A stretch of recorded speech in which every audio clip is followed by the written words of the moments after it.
Hello, my name is Instructor Cook and I teach Introduction to Ethics, as you all know, and we are on Module 1. And Module 1 has had a few objectives or goals for us to consider as we're covering the material. And Module 1's first goal starts out with recognizing that morality is controversial, and recall that there are competing conceptions / definitions of morality. The second tenet or goal was I wanted you to be able to identify what Rachel's, I'm going to say this term Rachel's, but Rachel's is going to cover James and Stuart Rachel's, who are the authors of your textbook. I wanted you to be able to identify what they title the minimum conception of morality, which the minimum conception for them is going to overlap with other ethical theories or moral theories, at least at a bare minimum, right? Other moral theories may extend with this nuance and that one, but there's the consensus and overlap there. The third tenet was I wanted you to be able to locate the beginning stages of the relationship between moral theory and concrete cases.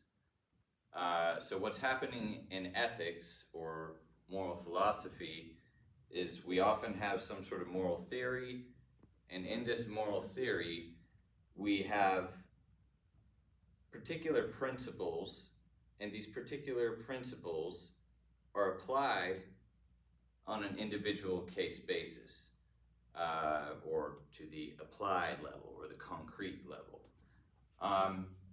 So given that these are your tenets and the goals that I had in mind for you, I want to start off by getting at what this minimum conception of morality is, or at least that's where I want to end up at, but I want to start off in the beginning of his argument leading there, and instead of just telling you straightforward what moral philosophy is, he sort of shows you through exemplification.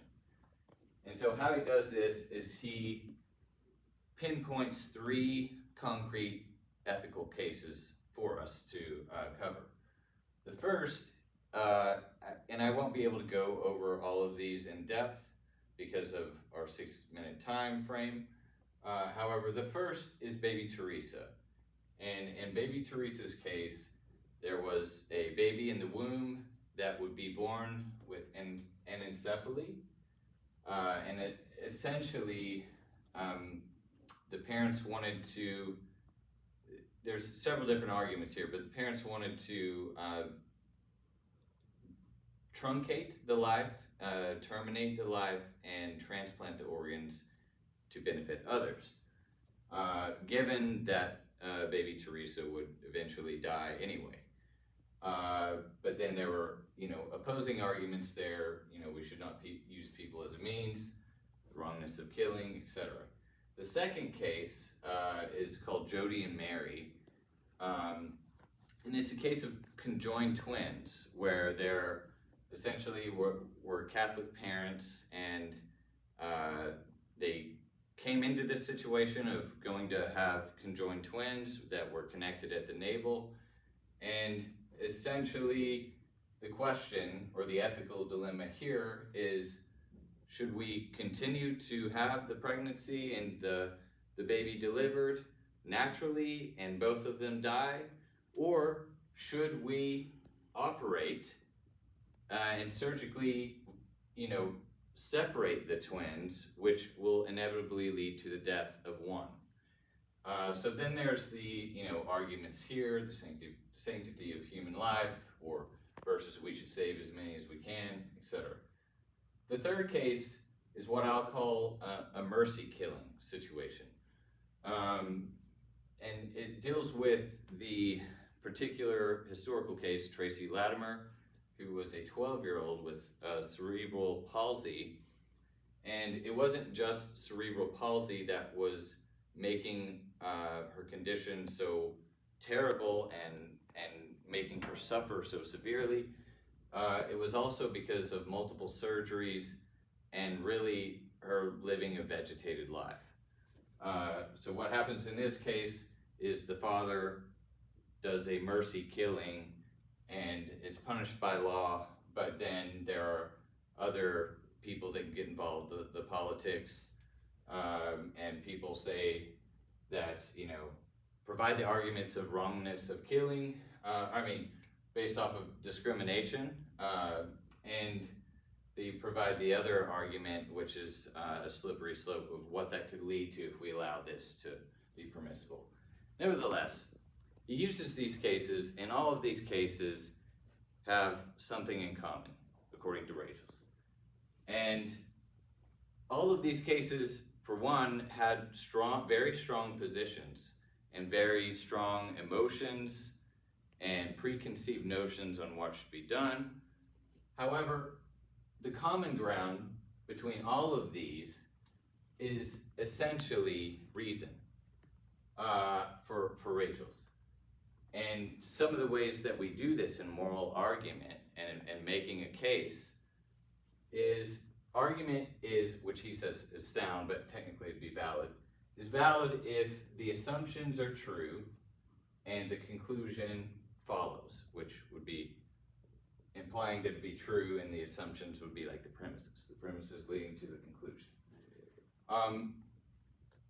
So for Rachel's, out of all these different moral theories that are out there and that don't agree with each other, there is some common ground, and that is reason, and reason has to work in conjunction with impartiality.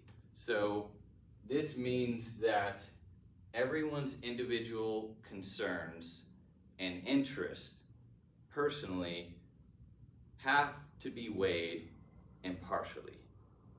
And there must be this disinterestedness in each individual that is a part of the case, or that is involved.